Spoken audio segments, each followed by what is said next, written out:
Elise here from SGW Accountants. This video is to guide you through making a claim for wages through the Coronavirus Job Retention Scheme.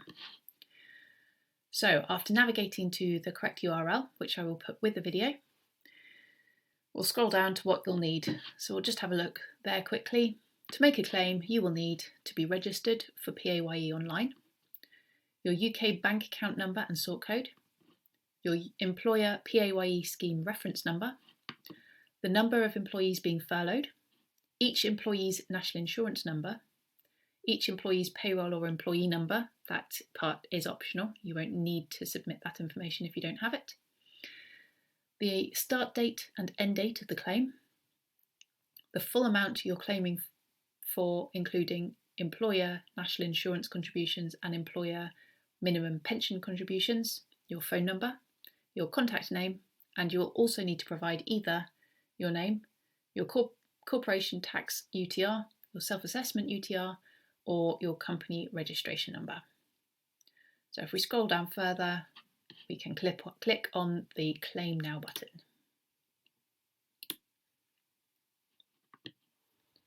So it's getting us to sign in.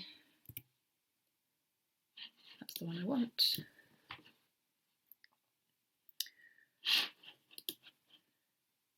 So the first page, you must read the following before making a claim. The Coronavirus Job Retention Scheme reimburses employers for cost of employing furloughed employees arising from the health, social and economic emergency resulting from coronavirus. HMRC will check your claim and may refuse or recover payment if your claim is not made in accordance with HMRC's published guidance, contains or is based on inaccurate information, is paid in error, is fraudulent or abusive, or not made for the purpose described above. So as long as you're happy with all that, accept and continue. Next question, has the employer furloughed any employees because of the coronavirus outbreak? So we'll look at what furlough means. Furlough refers to employees who have been asked to stop working for at least 3 weeks, but who are still being kept on their employer's payroll. This can include employees who have been made redundant between the 28th of February 2020 and the 19th of March 2020, but have now been rehired and furloughed by the employer. To be eligible, the furloughed employee cannot do any work for or on behalf of the employer whilst they are on a leave of absence. This includes providing services or generating revenue. So, has the employer furloughed any employees? Yes. Continue. Will the full amount from this claim be paid to the furloughed employees? This is just to make sure that you don't intend keeping any sliver of it in the middle. So employees should be paid in line with the employer's payroll. Employers must not charge any fees from the money they receive from HMRC. The employer can choose to pay the employee the remaining 20% of their wages, but they do not have to. So, will you pay the full amount of the claim to the employees? Yes. Does the employer submit a company tax return? Hopefully the answer is yes. Now, don't get too excited about this UTR. It is from an old company that is about to get struck off. Name of the employer, let's put Video Company Limited. Right, in this next section, you will need to tell us about the claim period. This refers to a period in which the employer has made or will make one or more payments to the furloughed employees. If the employees have been furloughed for a minimum of 3 weeks, the employer can claim for 80% of their wages, up to a cap of £2,500 per employee, plus the cost of employer national insurance contributions and pension contributions. You must tell us about all employees who are furloughed in the claim period. This should include furloughed employees who are paid weekly, every 2 weeks or monthly. You will not be able to make another claim for the same claim period. That's an important point. Once you've decided what the claim period you're going to put through on this claim will be, you won't be able to make any other claim for this same period. So you need to make sure you include everybody that you're claiming for, because you won't be able to put in another claim. for that time. You can put in another claim for another month, another time, but not this same time. So tell us about the claim period. So for this example, I'm just going to put in the month of March, same as they have in their example,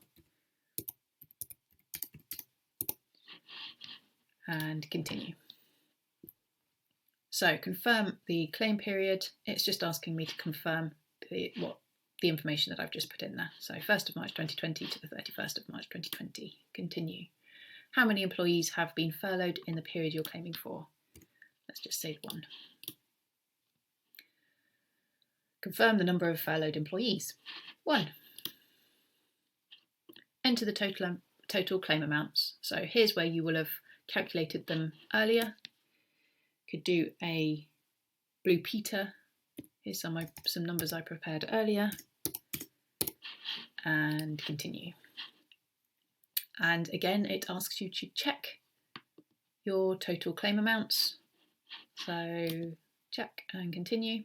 Employee details, let's put me in. And national insurance number. No, I'm not going to give you my real national insurance number. And continue. And again, it asks you to check the employee details. Continue. So it's telling us that we've added 1 employee. And now it's asking us for your bank account. So select your bank account, pop in your sort code and your account number, and continue. Find the address associated with the employer bank account. This will be, let's pop in the email address for the office.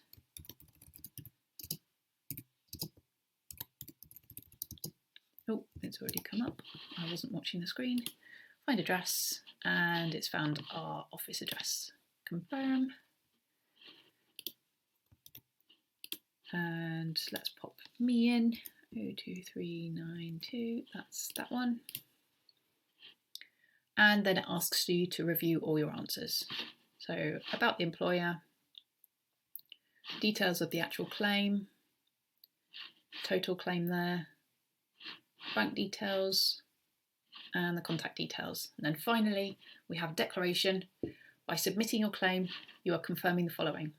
You are claiming costs of employing furloughed employees arising from the health, social and economic emergency resulting from coronavirus.